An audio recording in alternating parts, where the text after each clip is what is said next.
Hello! Hello, hello, hello, hello, hello. Hello! Hello! I didn't put the music on. Let me put some music on. Let's get the music going. Where's my Hi. low? Where's And I where's can my start the lo-fi hellos music? again. Do you like the new Tamrinor? Got to say that. Yeah, welcome to our new overlay.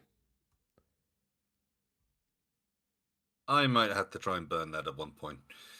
Not Not your overlay, not the actual overlay. I mean, why? Yeah, if I had enough time. Sean Nope. made this amazing uh, drafting desk overlay for us, and Tanny made the logo.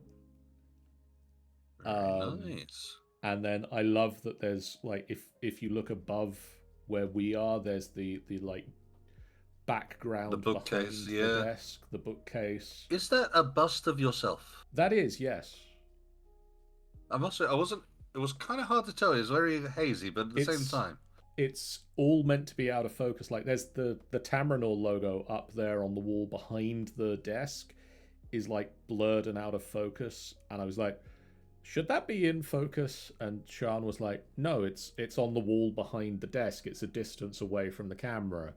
It's meant to be out of focus in the background. And I'm like, yeah, okay, that makes sense.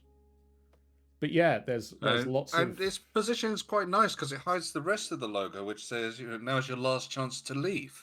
And there's lots of Easter eggs on the bookshelf behind us that come in and out as people drop in and out of being on camera. So there's the globe. Oh, I see. Fair enough. There's the... I must admit, it was just one of those things like, I can't even read the book. How am I supposed to tell you that that's an Easter egg? Oh, hang on a second. If I just turn your camera off for a second, you can see behind where your camera is, there's a sextant, because I was like, we need things for making a world. We're doing cartography and things. So that's why there's the globe, there's the sextant, and then Sean was like, it would be really cool if we could do some like visual effects on a picture of you and make it look like a statue of your head. And I said, before we do all of that difficult and complicated thing, let me have a look for a photo real quick. And that is taken from a photo I have of a 3D printed version of my head that I got at Dark Side Comics in Chelmsford on their first anniversary years ago, when I hung out there for the day, and they had a guy with 3D printers, and I was one of the few people that said, I want my face. Print my face. And he had a Connect. Print me like your French girls, Jack. He had a Connect camera, and he was like, boop, boop, boop, boop, boop. That's how the Connect camera sounded, and then he printed my face. So that's the background discussed. That's not the deep dive we're going to go into this time. No, that's on the floor. It's right behind you. We're going to do a deep dive. I keep calling it a deep dive. I don't know if there's a better name for it. To be fair, when it comes down to what makes sense to my brain. That's fair enough. And I feel that we'd get a laugh out of Sean and also Michael if he watches this VOD. If we do it about one of the places I was suggesting we do it is Rock Bottom. So we can tell. Well, it is very fun going for a deep dive into a rock bottom. But... I was going to say we can do a deep dive. We can do a deep dive into Rock Bottom.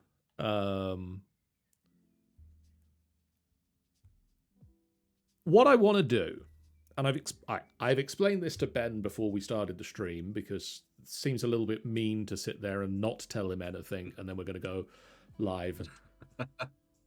Spoilers, it's what John does on a regular. Talk to these people before we stream, but I'm introing it for you at home. we want to start a game next month. We're going to do a first playtest next month. And we're going to do... My plan is that we're going to do a 2-session standalone storyline. Using the characters, using the rule set, using everything we've brewed for Tamrinor in the setting of Tamrinor. And that's a good call. We're going to make sure it all fits together. We're going to make sure that nothing seems too overbroken or too underpowered. We're going to try and make sure that the races all hang together properly, that the magic works the way we think it's going to, that we haven't missed anything. It's not going to be the only playtest we could do, and it's not going to be...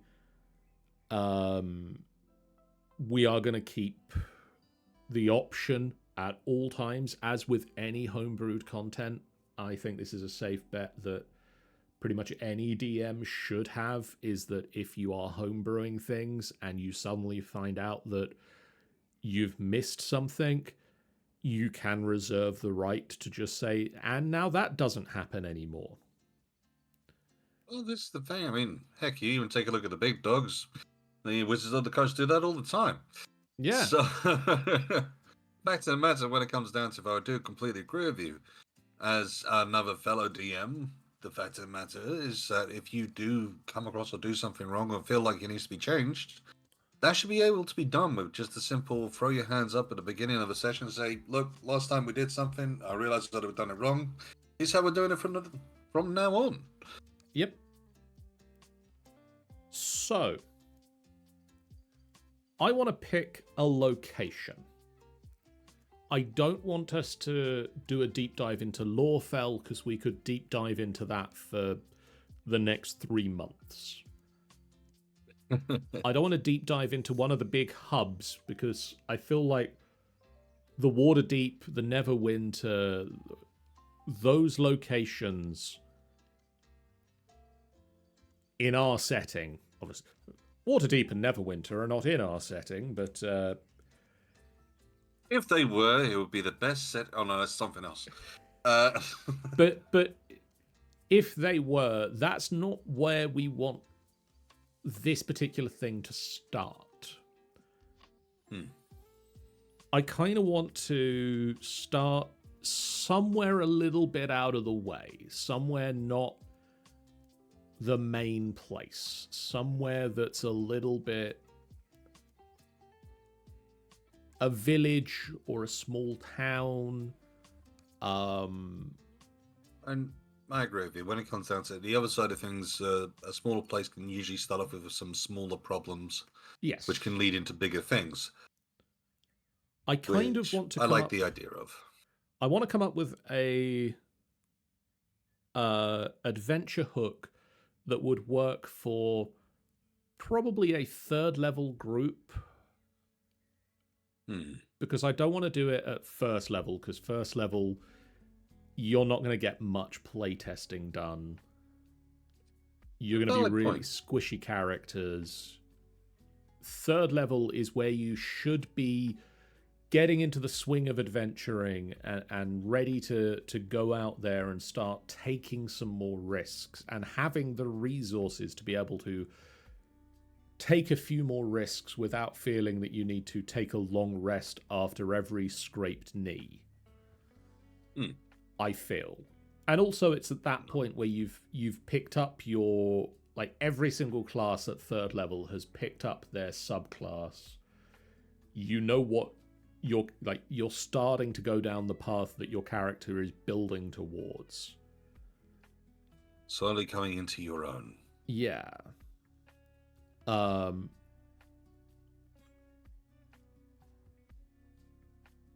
So I'm going to say to you, Ben, you pick us a town.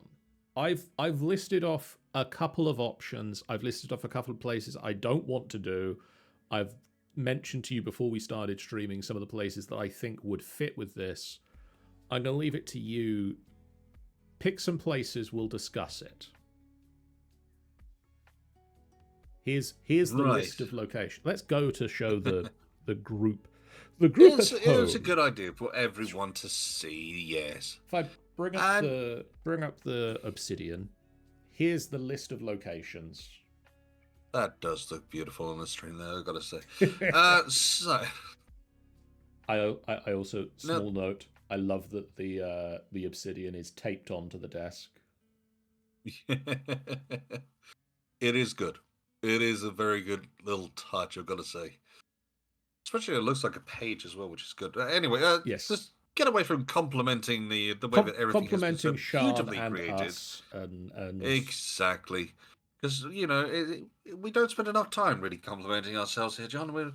We should do that more often. But let's not do the whole stream on it, shall we? Well, I don't know. We could get started. Anyway, no. Right. So, now, thinking of what I'm trying to think of, I mean, to be fair, Rock Bottom as hilarious as we were sort of placing down, and as you say, the clippable moments of this, I imagine are going to be quite plentiful.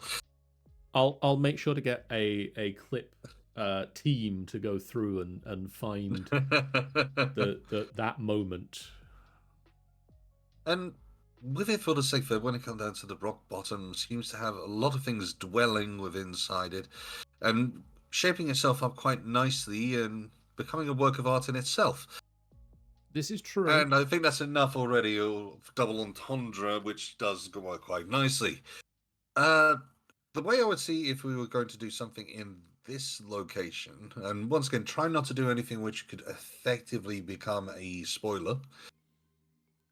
But once again, we're talking about a location which is relative access to magical resources and tons of artists. So I can see a combination growing there between the two. Effectively, using the wrong resources has all of a sudden created new monsters of sorts. Or new beings which have no idea or place currently. Or alternatively, you could have an artificer effectively trying to do something of that line immediately anyway. There is a lot which could be sort of pulled into this side of things, though for the sake of a starting point, it seems like a bit of an odd one.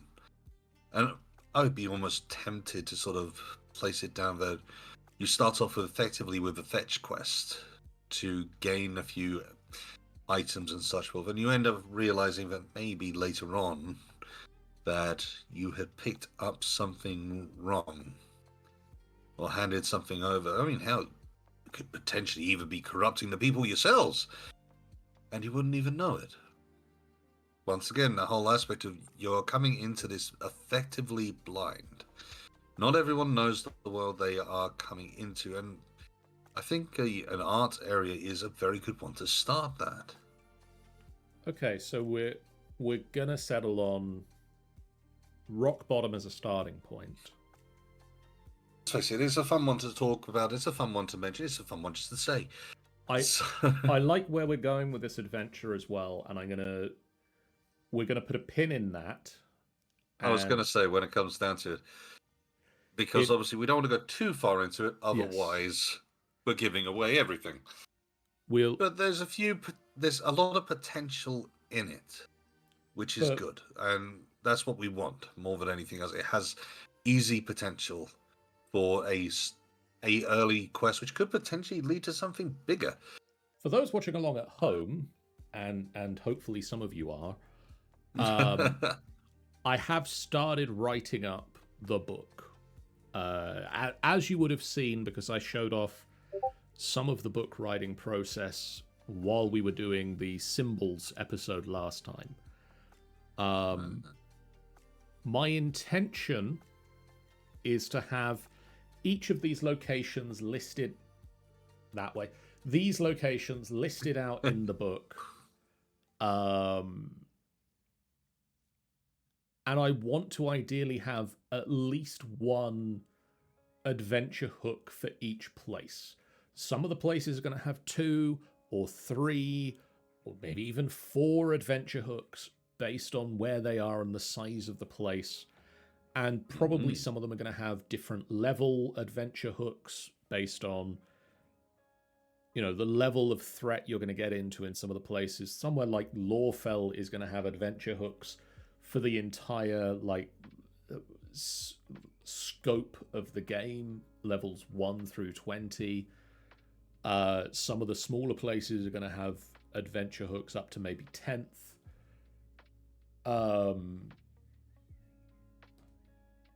My hope is that we'll have a book with locations and adventure hooks that will spark your interest, but not full adventures. Not in the main book. Like we're going to release a series of books. We might release a series of books. Never say never. John. There's always a chance. But in the... Bye now. My thought of a campaign guide is that it doesn't have a full adventure in it, but it's got enough to spark your interest. It's got enough to say, here's something to whet your appetite and start the percolation of ideas going, and you build on it from there. And it's got the places, and it's got the people, and it's got the magic systems and all of that stuff. All the points of interest, but no railroads going through. Yeah. Sounds beautiful to me. Quickly double check that wasn't somebody trying to message us about this stream. It was something else. Cool. Let me quickly mark that channel as red so that I don't keep seeing it. There we go. No worries. So I guess... Speaking of red, I hadn't realized how much I caught the sun today. Anyway. I guess the big question is, we've currently got Rock Bottom. It's a medium-sized town. It's not big, it's not small, it's between the two. It's a modern town that was built in the main town itself was built within the last few hundred years, and has more or less stayed the same. It has a very distinct border and stands out against the surrounding area, which I feel that lends heavily to this fetch quest mentality of there is a definitive... Oh, yeah. I feel that Rock Bottom is a walled city. I must admit as well, though, just literally going by what's just been written here, especially with the whole, it's been around for a few hundred years and has always been more or less the same. But the wealth fading side of things, it opens my idea to an idea of this is a city which is slowly escaping. The patrons who are still here are just the ones who are finding it harder to effectively leave, leaving many dormant buildings and such, which have now become storehouses for all sorts of different artworks and pieces. They've become studios and of anything which they can try. I'm even tempted to say that there would be a very unique version of graffiti effectively around here, which would incorporate these magical resources. Effectively, this is the place where they try everything, because no one really cares anymore. It is a place where you can stay because you don't. When we were first discussing Rock Bottom, we said that it had the access to magical resources segment. They discovered something very similar to Casamite, but not Casamite. And they started to mine it, they started to work with it, they found an ancient metropolis under the city, and then it was discovered that there was something wrong with the Casamite substitute they found. And it doesn't work the same as Casamite. Casamite works better, and that's why the bottom has fallen out of the Rock Bottom market. Yes. It's the sort of thing where, as I say, I sort of just get the sense that this is for the artists who are just trying to make their way, and there's still a good place to find very talented artists who will make you statues of amazing recognition and all other I mean, we're talking portraits which potentially even seem like they're coming to life. All the way down to tiny trinkets, which are so beautifully made that they do draw people too, but because of their location, because of all their little hassle, it's not something which is quick and easy. If anything, probably more the richer ones would come to them, which is the reason why they feel like they need to go to them instead. Spreading themselves further around the world, these who came from rock bottom trying to find a way effectively out of it. At the same time, with the metropolis underneath, I can only imagine that there would be numerous dig teams and such who want to delve in and tunnel into rock bottom to try and see what is hiding inside. What is this metropolis hiding, and what What can happened we get to out of it? Exactly. Because if it's something is happening to the Chasmite here, is it something which will start to affect the Chasmite everywhere else? So it holds quite a and here I go forgetting the word now, but an archaeological significance and certainly an academic significance, I feel that but part not of to the it. point where they would stay. I feel that It's part of it more. is possibly that I feel that it's not Chasmite. Like Oh no Chasmite, no no no no! I feel that this I is an artificial Chasmite, so it's. To be fair, I think this is so much we talked about beforehand, and I agree that it shouldn't be actually Chasmite. It's effectively people trying to create their own, Yes. and it's been faulty. But because no one really knows that as They such, can it is, research it. and they want to research it. And then there are two brilliant potential which comes out of that side of things, which is either they see the attempt, they believe they found the fault and try to make it again, or depending on how storyline goes. Because once again, we don't want to sort of fix in a railroad, but potential points of where it could go instead. So, for instance, instead maybe wanting to try and depending on how the story here goes, it could be that they want to excavate a lot more and manage to put in a bit more, which could get funding and would allow for Rock Bottom to regain some of itself, which is obviously something which Rock Bottom wants, but it might not necessarily be good, in which case there could be the other side, which is to try and seal it up for good so that no one dare accidentally trigger something that they shouldn't. Effectively, this as a point starts opening up multiple areas where you could start taking a look into. Multiple quest lines for the sake of, obviously, the academic quest line for the sake of can you go and da-da-da-da, or we don't want to go down there until we know it's safe. And you seem a bit more accustomed to that kind of thing. And you get these sort of little aspects where you can sort of throw in a few bits. If anything, I would say that not only is there this landscape, there is this metropolis underneath, that there is a particular route that needs to be taken from here for some reason.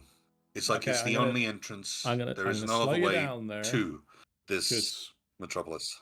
Right, you are. because we're I know I can think fast and go a bit we're too faster than that. barreling towards massive things in the future, and we want to start off small.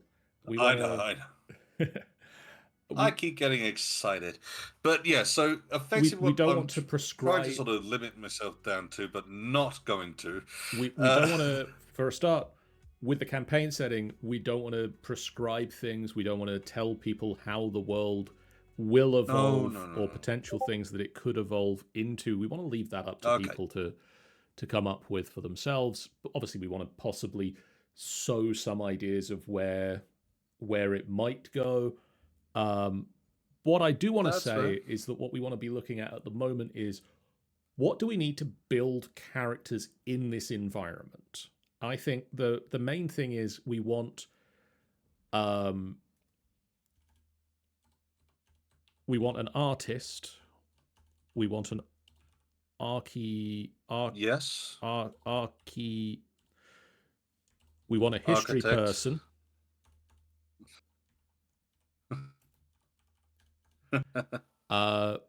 We've got a Oh, an shopkeeper. archaeologist. Yeah, one of them. Um, You've got a shopkeeper, so you've got the we've got a artisan. shopkeeper We're in doing a lot of things with the art. Agatha Marashire is the shopkeeper. She's 92. Okay. She's 92, you know. She doesn't suffer fools lightly, but she runs the general's shop. Okay. Um, we want a tavern because you always need to have a tavern. Yeah. There's always a tavern. Of course. Well, this is a place full of artisans. Of course, there's going to be a tavern. I reckon there's going to be a plethora. But there will be a key tavern which they would be more likely to go to, definitely. Or it would have more chance of having the key people to actually go to. Yes. What else do you have in the starting town? Guards? There's always art guard. It usually is low-level guards. I mean, let's face it, this is rock bottom. You don't get the best guards here, but you get guards just in case. It's still a walled city, and basically, pretty much, I can imagine all they do is they're waiting for the day that they have to close the door. That's probably about as much as they do. I'm going to say we got a guard captain who's going to be friendly to the group. Yeah, there would be a guard captain of rock bottom. Do we need any other buildings? Any other? So when it comes down, I would say that for the sake that this is a place of art, there would be a library of sorts. I would imagine that it would be a small and probably a desk loop, but they would probably have opportunity for effectively. Oh, what did we call them again? Sorry, it's probably we're coming back into things. It's been time.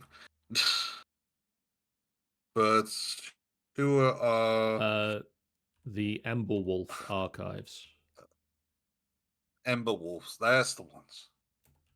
There would be an Emberwolf library because once again, art does fall quite nicely into that side of things. I'm sure they would have an interest, but they would be either run down or small because this is a place which is slowly disappearing by itself. So that's probably where Mr. History Guy would probably spend the majority of the time. There we go. I fixed it. It's now History Guy, Gal, or Non-Binary Pal. One second. I'm gonna. But yeah, I can imagine that's where they would be spending the majority of their time.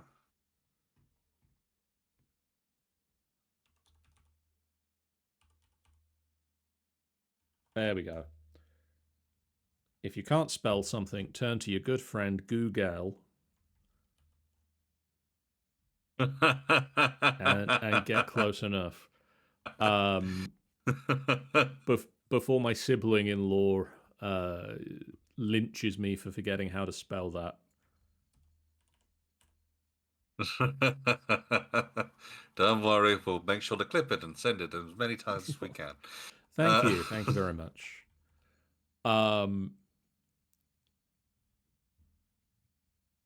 And we've got a as general. I say, when it comes down to it, I would imagine that there are going to be a lot of desolate buildings around. As I say, I would imagine there's going to be a few which are effectively being used as storehouses, and there would probably be at least one which you'll be able to actually go and take a look around,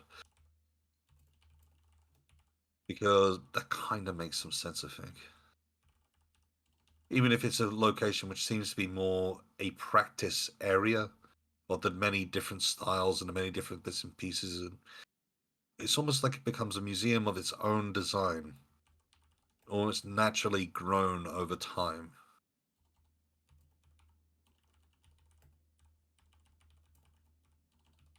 Uh, Okay, so what's the name of the tavern?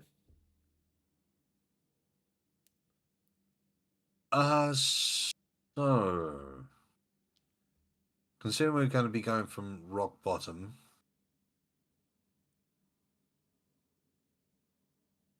A hard place? that's not a bad one actually. A small frontier tavern near the center of town. 2 floors.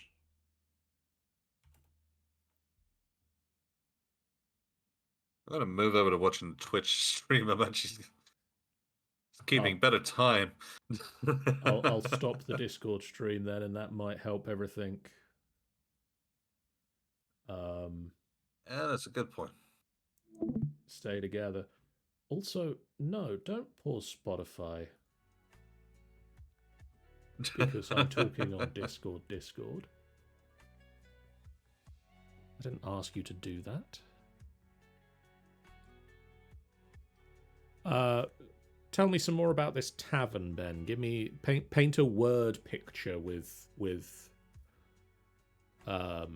what's the tavern like? What do people notice when they go in? Do they have anything in particular special about them? I'm going to say to begin with that this one, you're in a place of artwork, and I'm going to say that the owner of this place effectively is a lover of the pun. Thus, the reason why you're a hard place in the first place. This entire building is crafted from stone. It is engraved, it has been torn, and the many patrons who have come through have taken their own little chisels and added in little tiny artworks along the lines.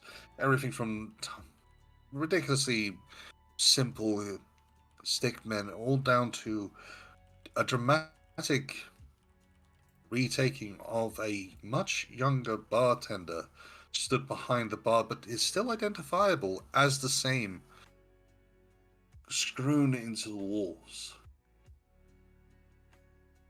The aesthetic of the chairs and the tables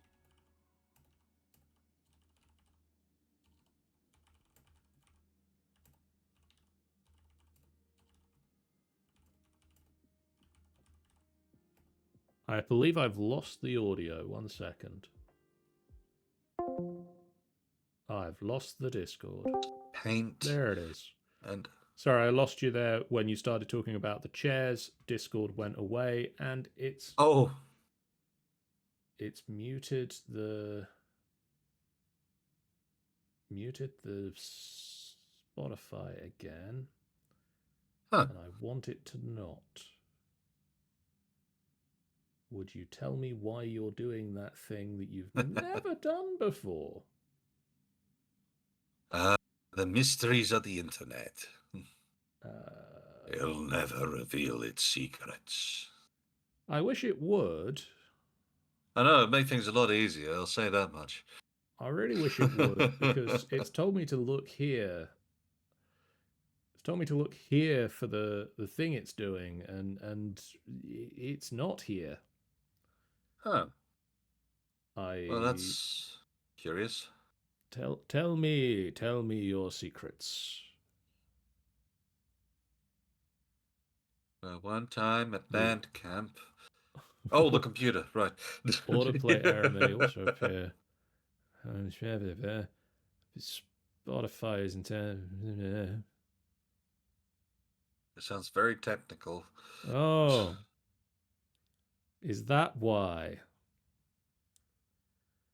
Nice. Thank you for that. Okay, we're opening a different music app. 1 moment. Oh. Is Spotify playing around then? Little bit. Uh, Oh, we're gonna go without music, Ben. We just need to keep. We're gonna just keep filling the dead air. We're just gonna keep filling the dead air. We're not gonna right. have dead air. We're gonna Non-stop talk through talking. it. Got it. Um, Okay. So, where would you like me to get back to? You said we were talking about the chairs.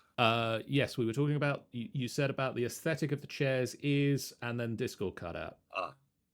So the aesthetic of the chairs is, it seems like there's a refined, beautiful stone, but very hard and uninviting to sit upon. But realize that it's actually a failing illusion, and that actually the chairs are rather comfortable and seemingly going against the aesthetic as a whole. It is a relaxing and soft place to sit and perch and wait for whatever might be arriving. A great whiff in the air will reveal smells of a mixture of moss and paint, the fire licking off in the distance, and a few oddly smelling stones, potentially. It's kind of hard to tell exactly what that last one is. There are Okay, I can only type so fast, and that's fast enough. And we've probably lost the Discord again, so Ben's going to go for a few minutes. It is not entirely made Discord to went again. encapsulate it. Oh. But also, I said that I can only type so fast, and I think we've got enough on the. Oh, fair enough. I didn't taverns, hear you even say that. What I'm going to suggest is we unmute the guest star. Okay. And we switch over to that from Discord. I'm going to disconnect from Discord now. Okay. And then I've unmuted over here. Can you hear me? I can hear you. Can you hear me? I can hear you as well. Hopefully this stays stable. I don't know what this move is, but there we go. Chance, but we never tempt fate. Okay, so we've got the tavern. It's called A Hard Place.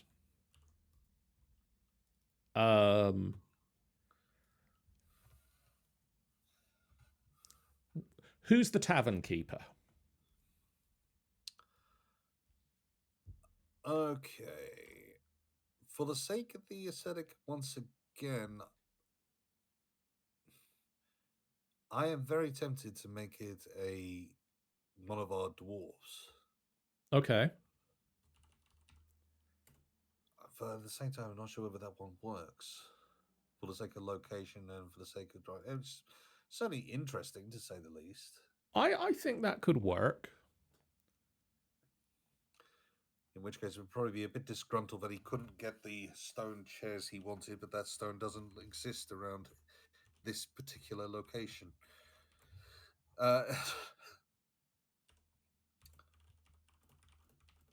For the sake of a name, then, I think.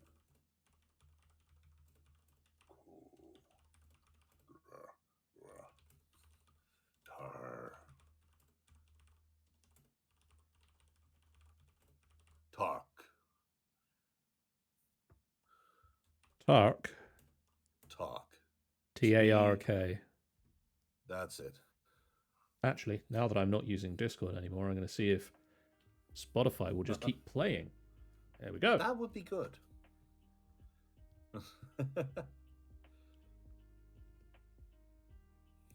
Tark.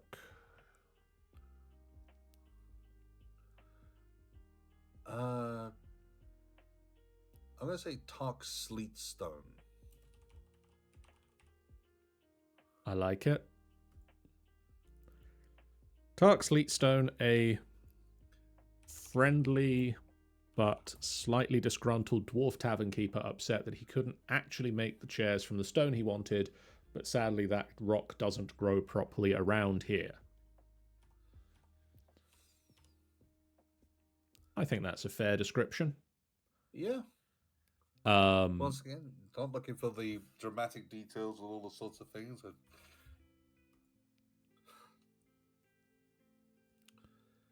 okay, so we've got the general shop. We know the general shopkeeper is Agatha Marashire. So is the general shop just going to be called something like Marashire's Provisions, or...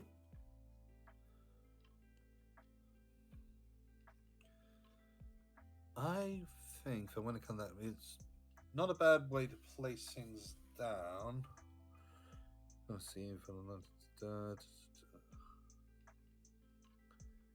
No, actually, I think Marashire's Provisions is not a bad option anyway, even if we just place it more as a note for the time being. Because it's got a nice ring to it anyway, and it does kind of make sense. I'm seeing it as kind of a...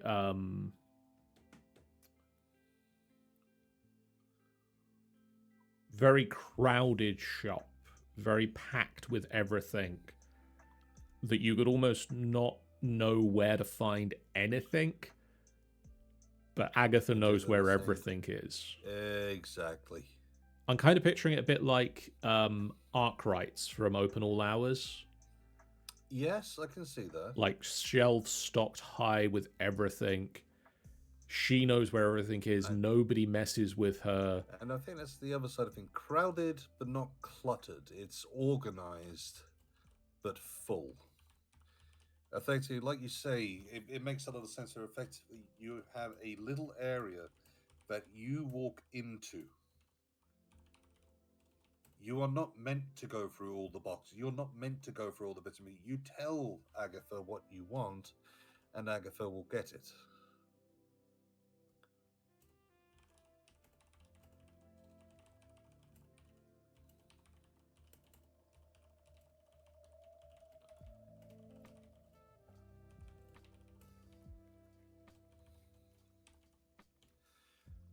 At the same time, because we've made it sound very sort of claustrophobic and then, a very unbecoming place, but it is incredibly well kept as well.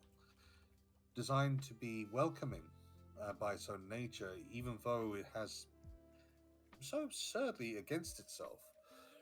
But nice little touches from little candles and a beautiful little rug bring out the character which Agatha puts into their shop.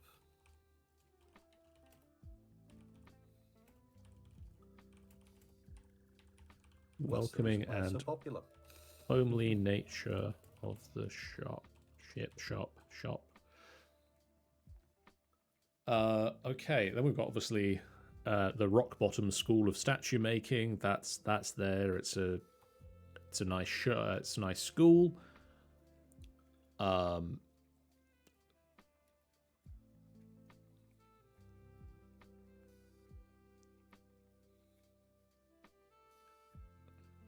Inn should really be up here because inn is not a person.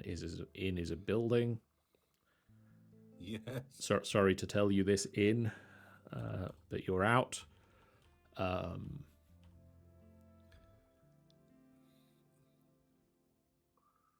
Artist, archaeologist. I'm picturing the archaeologist.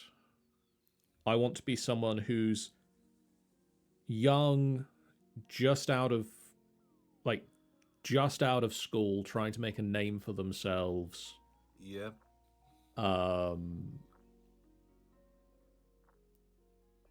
want to be slightly naive because once again they are new to the outer world, effectively. I'm thinking a character very similar to Two Flower. Yes. Okay. Has a lot of knowledge, but is highly lacking in knowledge when it comes down to the wider world. How about a young avian? think that's a wonderful choice. Works amazingly well.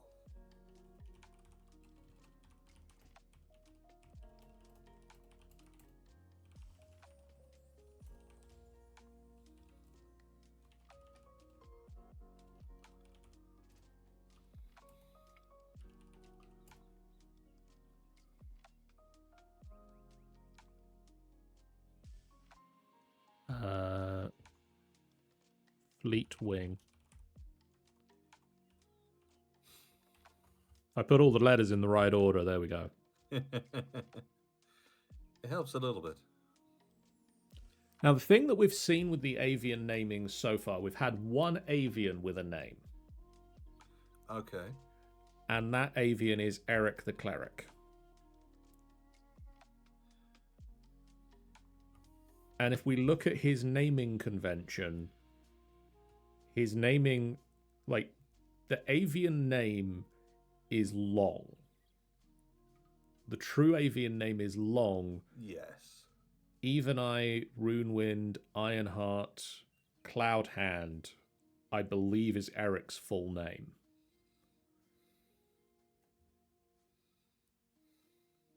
And it was always like the idea that I'd had with Eric, with the naming convention, with everything that we had about it when Jeff and I were coming up with it, because Eric himself was named as part of a fan writing competition at MCM several years ago.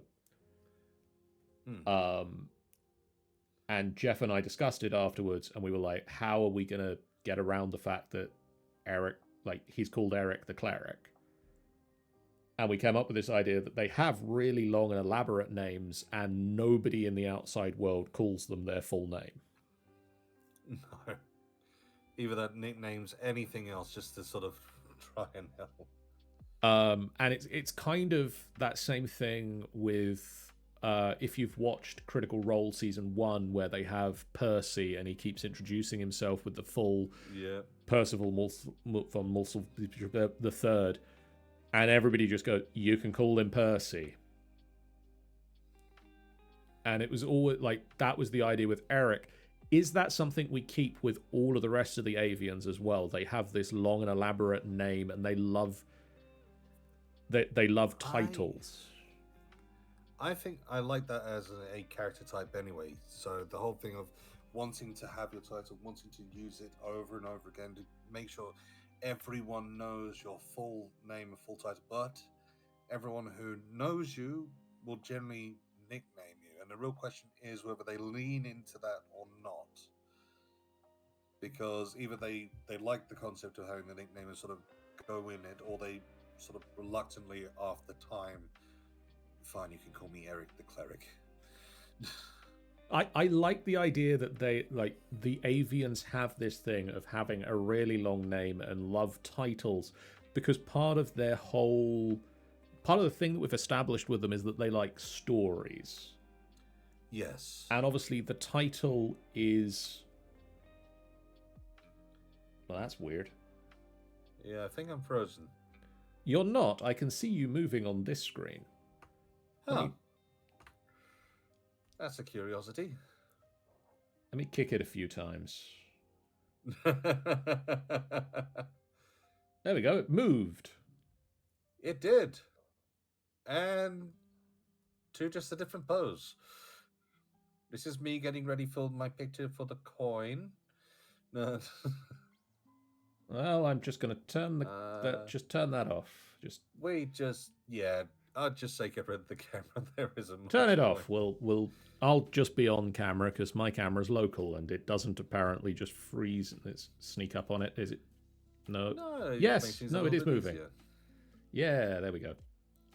Well, the thing is, yes. if you sneak up on technology, sometimes it doesn't know to break. But yeah, I love this idea that the avians have this elaborate naming thing, and it's all part of the story, and they view the titles they gain over the course of their adventures as part of the story of their life.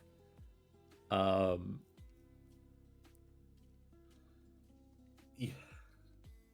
Well put, I say. Well I put. think Norton that some of them will, and some of them will grudgingly accept it. Some of them will. Exactly. Yeah, It's not going to be something that they're all just going to willing. Once again, it so much goes against what they're used to, what they want. But at the same time, they realize, well, it's a difficulty. And some of them, I can imagine this being seen in multiple different lights of some take pity on all the other different species just for the sake that, oh, you can't understand or you can't keep up with the idea. No, you can't learn the name. That's fine. We'll go with an easier one for you. To the ones who probably fight it every single time, but are slowly getting whittled down to, fine, you can just call me. The other part of it is an that understanding that they will have. The avians haven't, outside of very specific groups of people, a lot of the avians haven't gone out into the world for a few hundred years. They have very specific people who do go out and get the stories and bring them back again, like Eric. It does open up as well, where I just end up thinking a official meeting when it comes down to the different avians coming together. And imagining that effectively you would officially start off by an introduction. You would all introduce each other and you'd all get to know each other. And later on down the line, effectively, you wouldn't be trying to use those titles the entire time. The whole point of having it in the beginning is so that if you have private conversation later, maybe you would use it again to grab their interest, and then afterwards there would be different words for your fellow, rather than trying to constantly say the name again and again and again. But they believe that there is a particular structure to it, and you should never skip the first step. But yes, the whole thing that they understand that outsiders don't tend to do that with their conversation, and either place it down that they don't understand, exactly like you just said there, my dear friend Norton, or they come up with different conclusions as to why on earth, why is this human struggling so much to say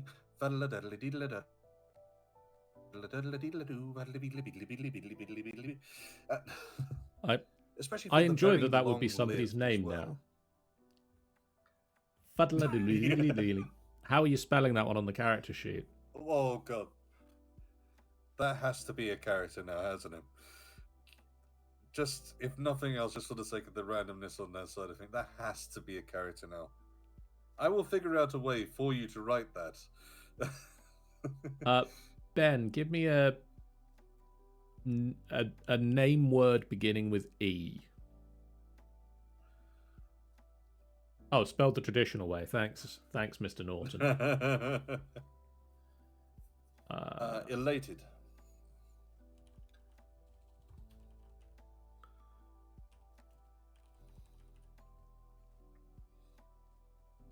There we go. Fleetwing, Runewind, Elated, Doric, or Fred.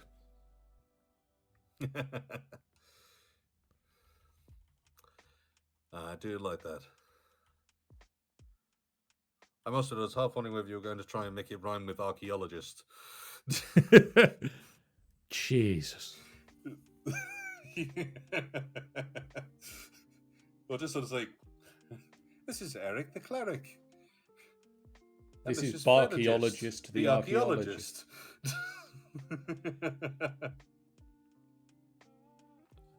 Oh, that sounds like we're starting doing characters from Asterix and Obelix. This is Getafix and Fredagist.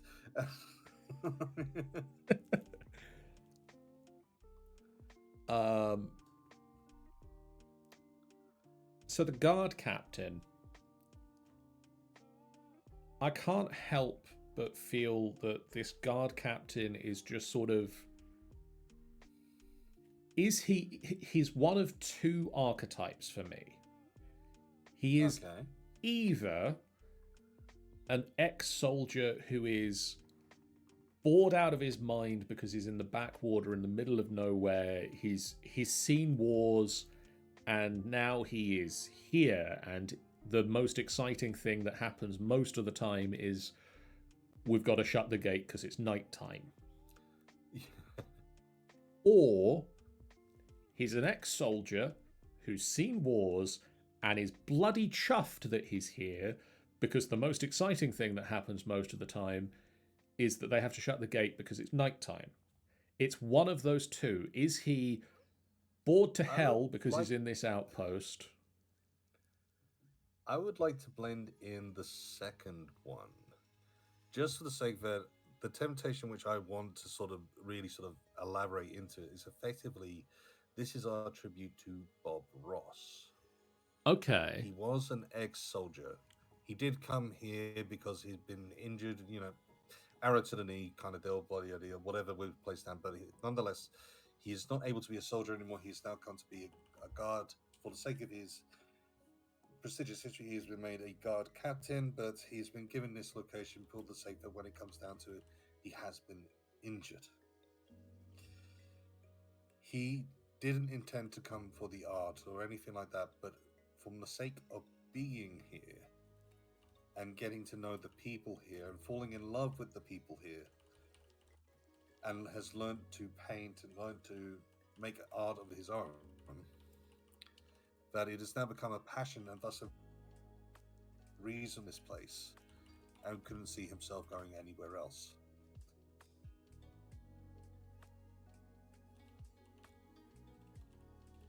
Are we still connected?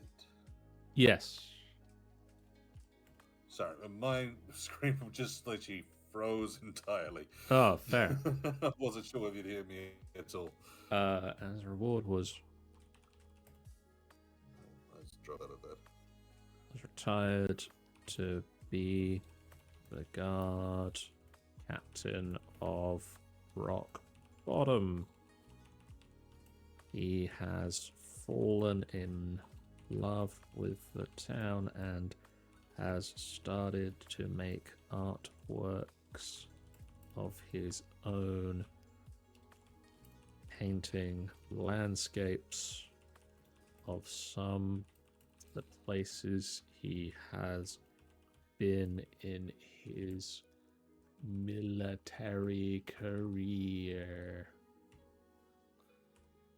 So I've said that I've given him the name Rossian Feather.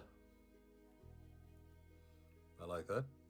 He is a human ex-soldier who was injured in conflict and as a reward was retired to be the captain of the guard, or guard captain of Rock Bottom.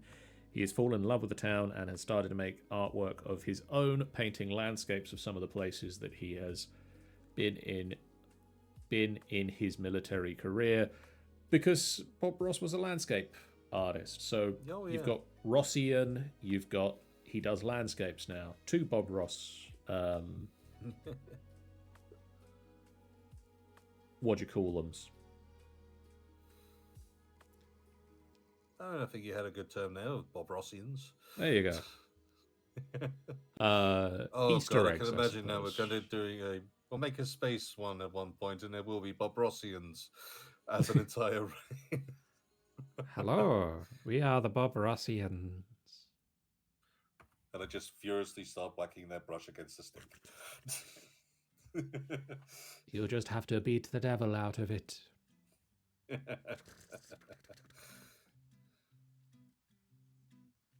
There are no mistakes. There are just happy little accidents.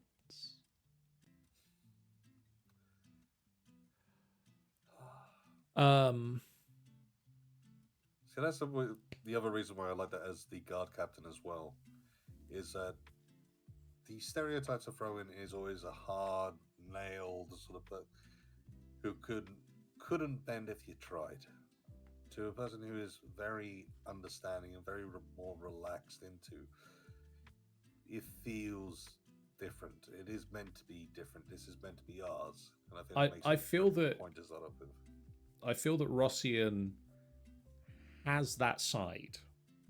Oh yes. Like when he needs to needed. bring that out, you know that you've effed up because Rossian is bringing out the angry face. And my goodness, I can even imagine there are these little, we'll call them rapscallions, running around, and they test. And he sees the fun and the jovial nature of it and just doesn't really mind or care too much. And at the same time, if in the future something is to happen, those kids will see him in a very different light. But at the same time, will respect what comes out.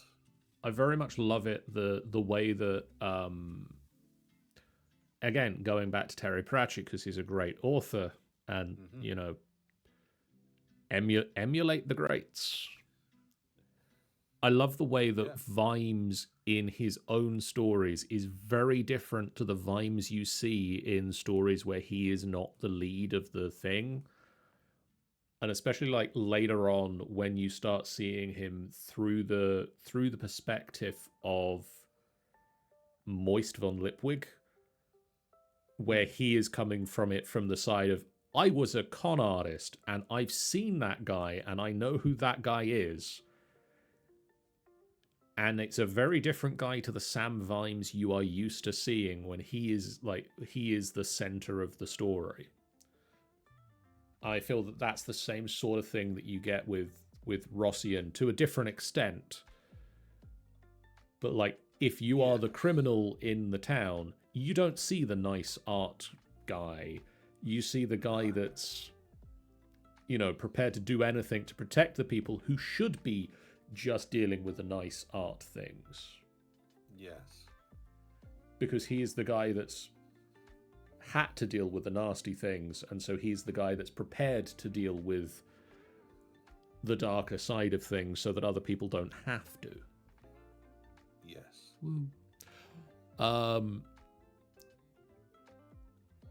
Who's a good artistic race?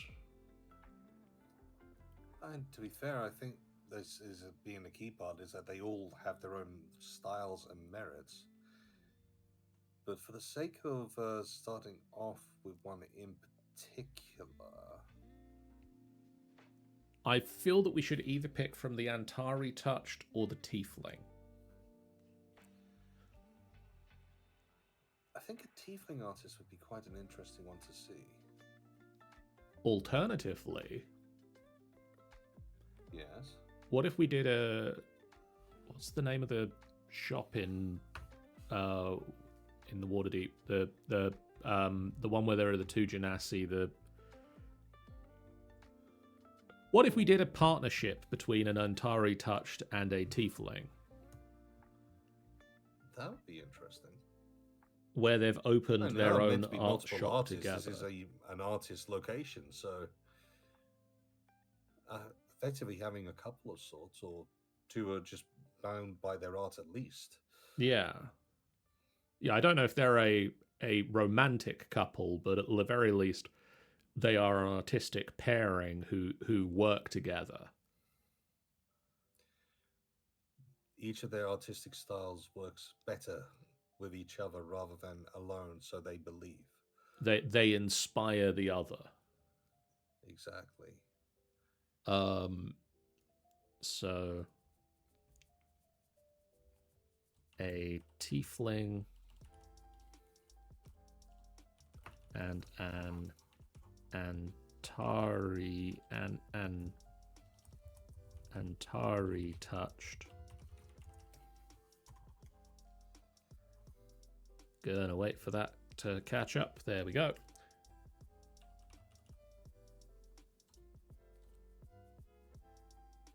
Who both inspire the other. Sometimes they will pose for artwork painted by their business partner, or will bounce ideas off of each other. Sometimes they will work on the same prompts and deliver different interpretations the artwork of the work.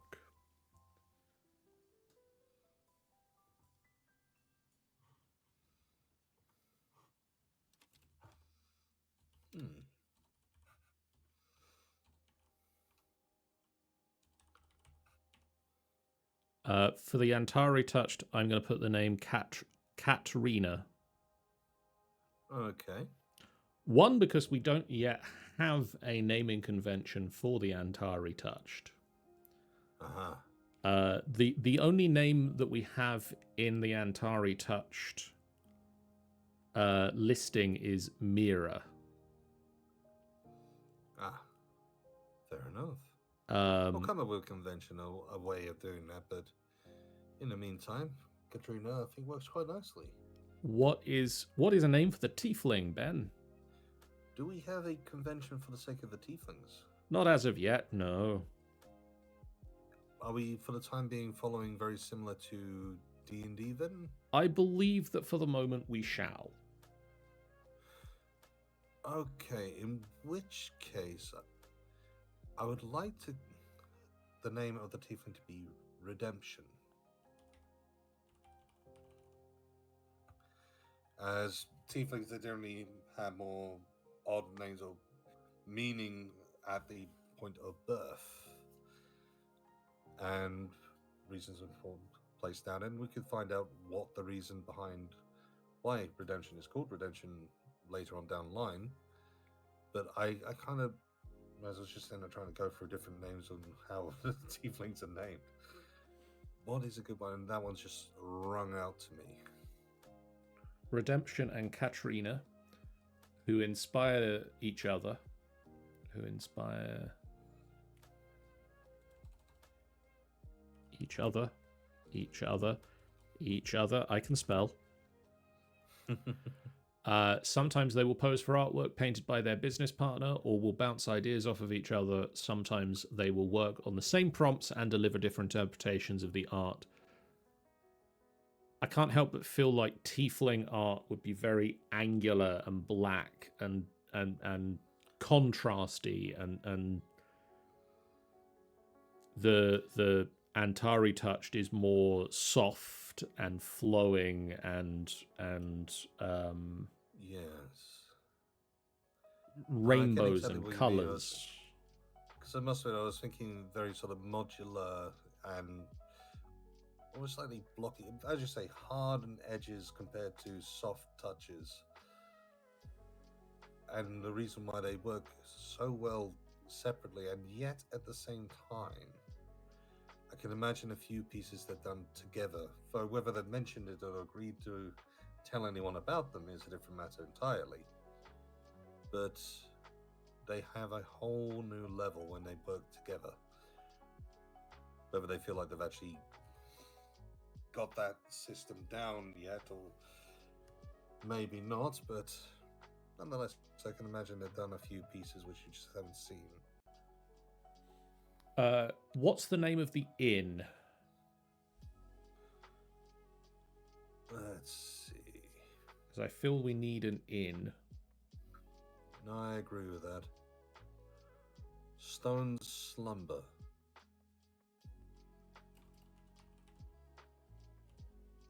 Stone's Slumber.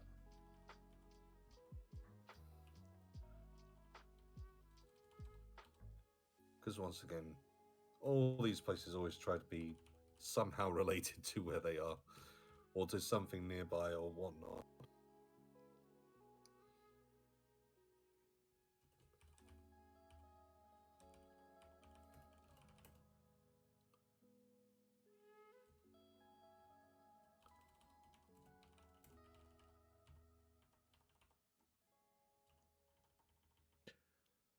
What is the inn like?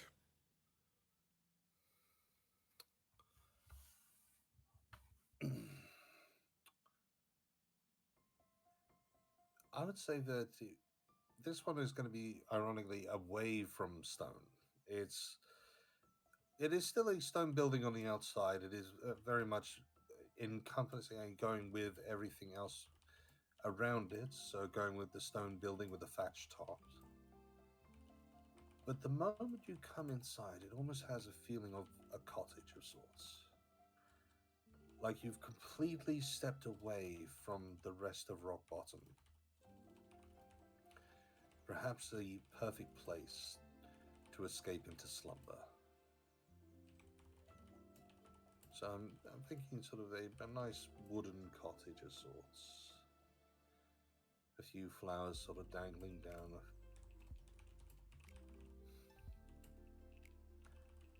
A very relaxed tone, a place which is literally made to make you escape from it all.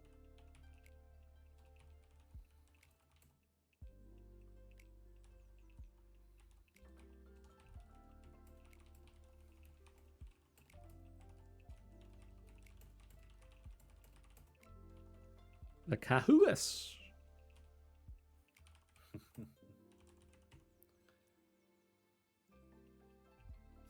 Okay, I think Well, we've the got. Cahoas is a good one to escape as well. You got to escape the Cahuas. Exactly. So we've got the starting places. We're not going to hit the I mic would say anymore. There is only one last thing I think, Okay. which needs to be mentioned, if nothing else, which is the particular cavernous hole that leads down into the depths. Not necessarily going into the depths, but where and what that looks like. Is Because it is a key landmark of the area. Is there a building around it? Is it open to the elements? I would suggest that they would have made something around it. Just for the sake of when it comes down, I can imagine that it's probably going to be the newest building of all of them. Where the rest of them have been several hundred years old, this one is distinctly new. Literally built around the hole to reinforce it, to make sure that no one accidentally falls in or does anything like that. It has been made as almost like a miniature fortress of sorts.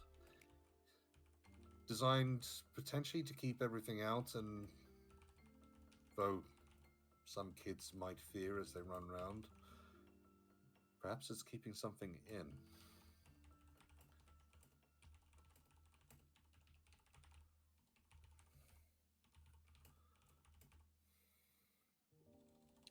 Into the... And yes, for anyone at home wondering, that does mean we have plugged the rock bottom.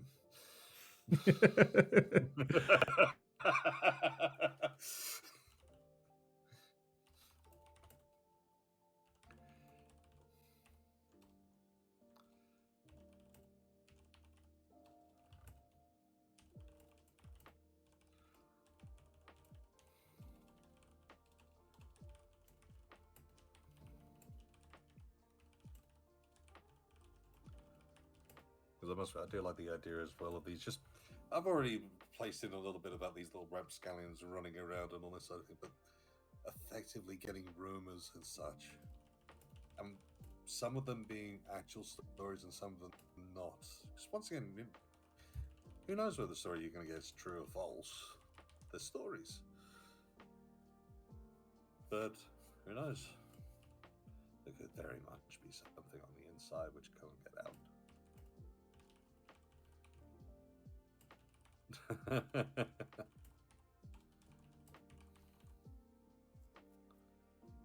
The way below.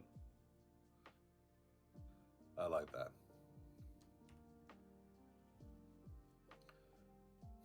I mean, I suppose the other option is we just... patron who calls it a plug. I suppose the other option is it could literally be called the deep dive. I noticed a lot of a meta way, a nice way of coming back around to it, actually. I think that's not a bad one to call it. We'll call it a deep dive. Because as nice as the way below sounds, the deep dive actually sounds like it's got another thing to it. And it almost becomes that whole thing where, are you going to do the deep dive? It becomes a part of the vernacular. Do we have a better name for the library than just library?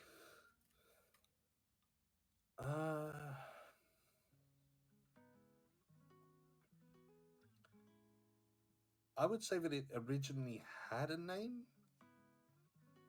Due to it becoming a bit more desolate, it's become nicknamed effectively. Okay. So perhaps it had its original name and is a bit more gone now.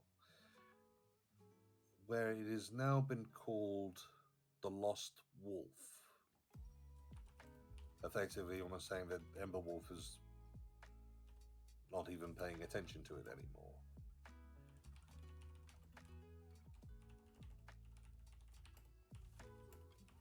Which could be entirely inaccurate, but they haven't done anything to change the name.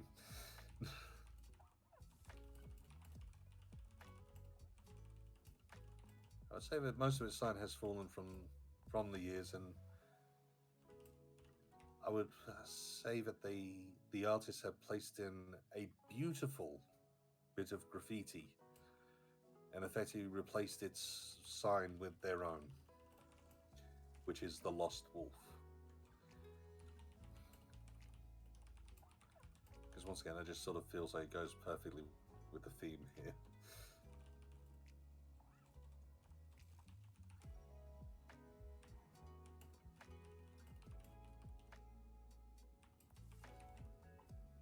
There we go. Okay, so we've got the Lost Wolf, a hard place, Marishire's provisions, Stone Slumber, and the Deep Dive. We've got Agatha, we've got Redemption and Katrina and Fleetwing, Runewind, Elated, Doric, and Tark, Sleetstone, and Rossi and Feather. I think we've got a town. At least you've got a pretty decent town. At least enough of a town for us to be able to start building characters in this world. Well, this is it. You could definitely start with something there. Anyway, I mean, yeah. I think one thing I quickly want to double check is if I open the Wonder Draft and I open and we all just look at this corgi for a few minutes. It is a beautiful corgi. I mean, it's always nice when it's brought up. I just want to double check something. So here's the map of Tamrinor. Biddly biddly biddly biddly bing. Bing. Biddly bit. Here's the map of Tamrinor.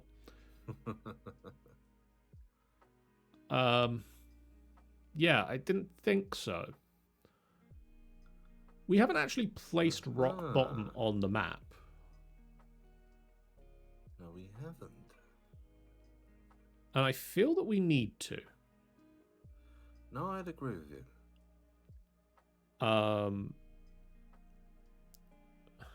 One of my thoughts is that we place it somewhere over here.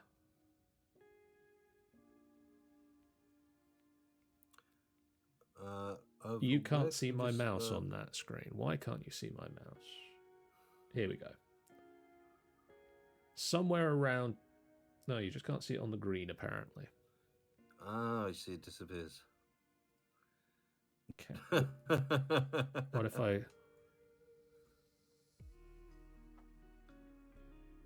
What if I grab a circle? I was going to say, grab a pointing thing and...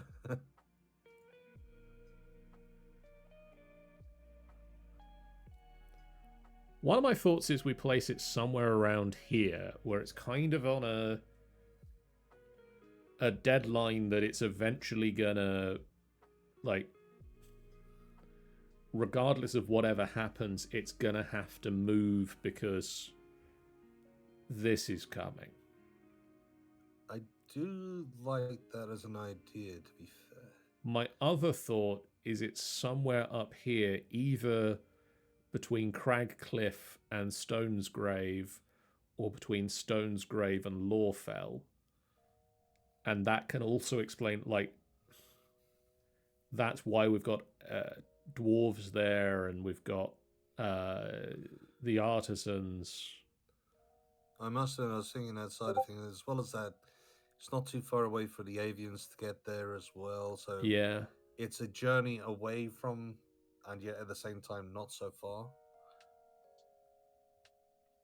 So How about I here? think yes, because it's a decent little centralized area as well. So it's still a journey to get to the other places, and yet it's a nicely nestled in that you would get activity as well and stories and such forth would actually get to them.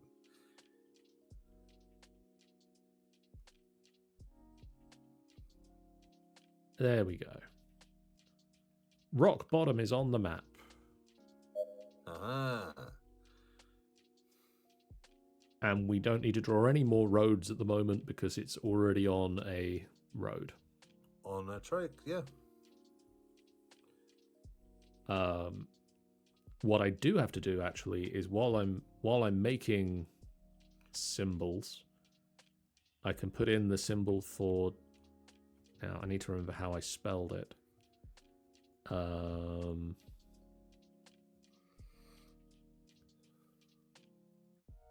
So we named 2 of the towns. We had 2 towns without names, and we have named them. And this one is Taze Hall. Uh-huh. And this one down here is Silvarin. Very nice. And these 2 towns started out as military encampments during the Great War and have stayed on as towns because people need to go somewhere. Of course. And Taze Hall sprung up around a military, like, barracks hall run by General Tay. Yeah. And Silvarin is an elven place. Fair enough. I don't fully know what that means for the people that are there, but that's. There is only one way to find out. Yeah. That's to go there. And then we do have one name that we haven't yet used, and that is Cogasmoot. Cogasmoot. I started doing a list of names, and it's a name that I see. feel fits, and it's going to go somewhere, but it didn't fit with either of the places. I feel it's a nice sounding name, and it didn't fit with either of the places that started off as military encampments. Oh, no, I wouldn't say so. If anything, with the whole cogs side of thing, and sort of with the Cogsmoot, I kind of feel like there's a small architectural place, artificer, Yes. almost village, Yeah. based entirely around starting off what was a rundown watermill with this giant wheel, which they then slowly turned into, where these giant cogs turned into small, where they actually created the tiny cogs, which would basically become the sparking point of any other creation they've made. It became their point of reason on why they are so popular. The cog was made at Cogsmoot. We also have a gate. That's I did notice gate. yeah. This is our notes to expand page where I've just put everything that we need to remember to come back to at some point. For instance, there's just the note: do we need to name the mountain range? I must admit, I was thinking that side of things as you were taking a look at the map, and I know that there was one part where we had one hero who basically blocked off a part of the range by effectively shoving a boulder. I can't remember what the name was. But they got That a name was of the day of the week, I believe. Car. That's the one, Kharr. cards there, yes.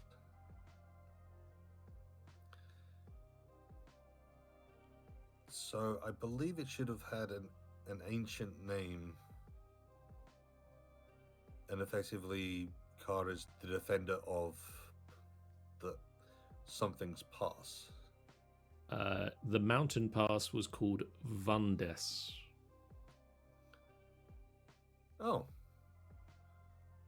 The mountain pass that he defended was Vandes. yes. The mountain range itself still doesn't.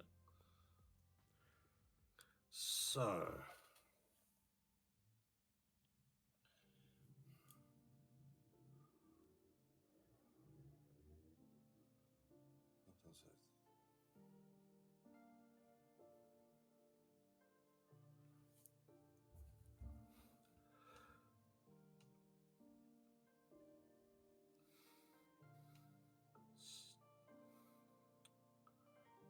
I like the idea of Vondas having its own name, its own literal path the rooters had.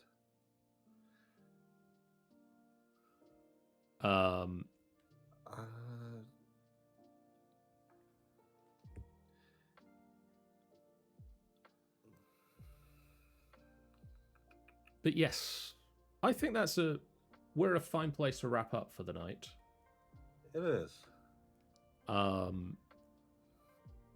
One thing that we're going to do between this time and possibly the next time you see us is I'm going to run some character generation with people in this world.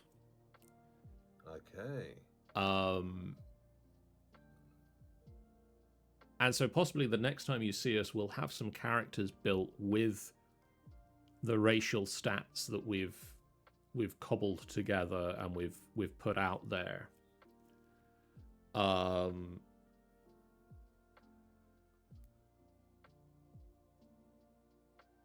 I don't know if that's going to mean that we'll have something to do related to that.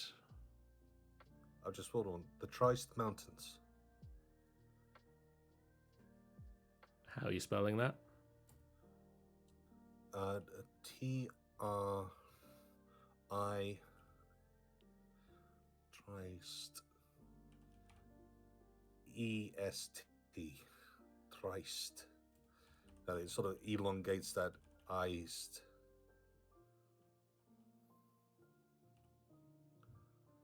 T-R-I-I-E-S-T?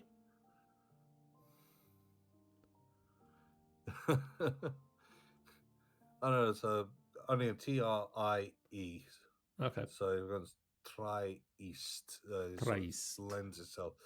But I know that the I-E, sometimes I feel like they don't necessarily need to be next door to each other. But it's sort of an I-east, sort of, I like that I-east. Okay.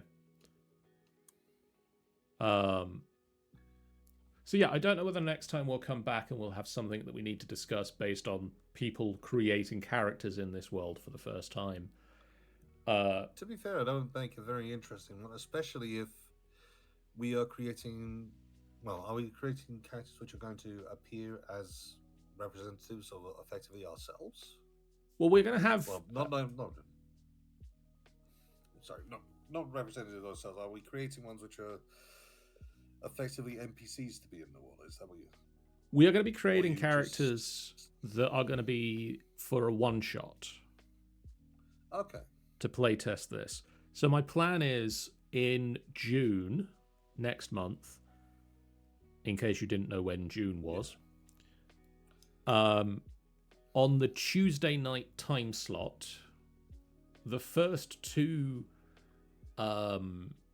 Tuesdays of June, Jeff is going to run his new Pool of Cthulhu game that he wrote. Nice. Starport Helios. It is a single-player Call of Cthulhu adventure that Jeff wrote. It's available now on DriveThruRPG. Pluggy plug. The first week in June, I'm going to try my hand at playing it. The second week in June, he's going to talk to somebody else to play it. Keep plugging. I'll be right back. I'm just going to mute for a second, but be right back.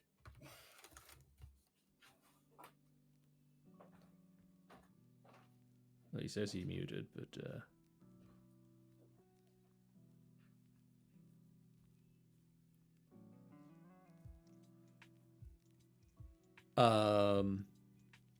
turn that off for a second. So yeah, the first 2 weeks in June is going to be that. The second 2 weeks in June, the third and fourth week of June, the Tuesday night time slot is going to be the first Tamrinor game, and we're going to see how that goes. It might be a little rough and rocky. It might be a little bit difficult. It might be a little bit stop and start, but it's also going to be just D&D, so it might just go perfectly swimmingly and perfectly smoothly. Ben is back now, maybe, camera.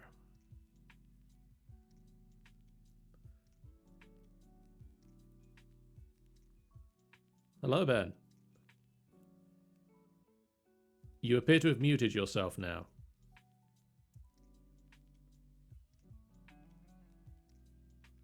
Hello? Hello.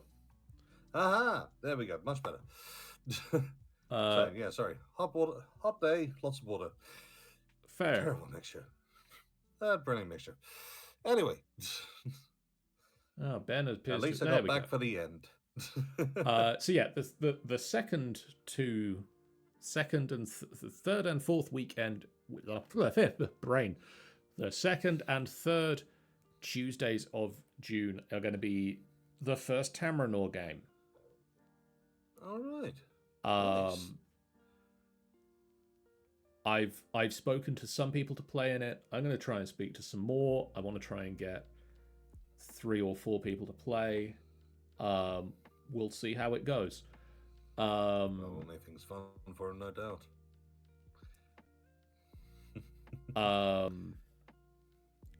You guys at home can tune in to watch this. Ben, you have D&D on Tuesday night, so you can tune into the replays to watch this.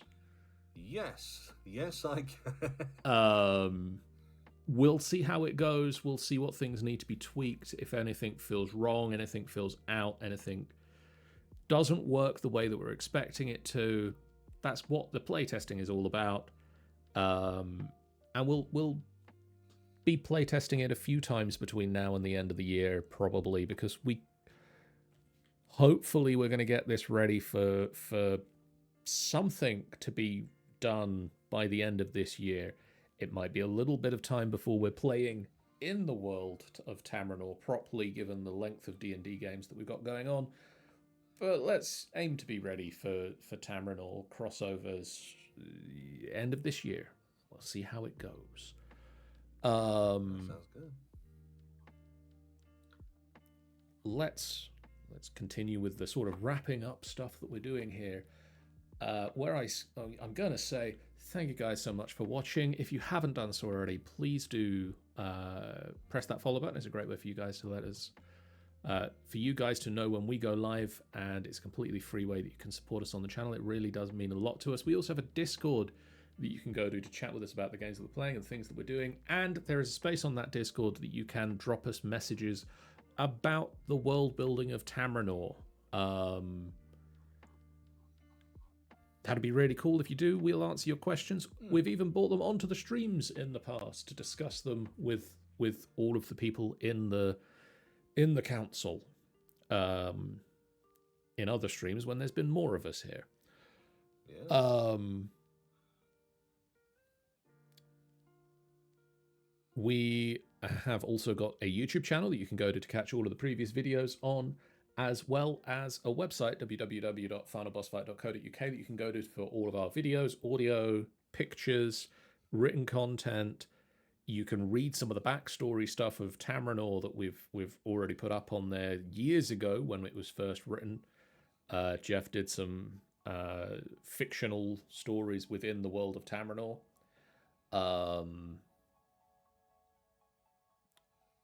We also have links there to events that we're going to, and at the end of this month, in a little over 3 weeks, several of the group are going to be at the UK Games Expo in Birmingham.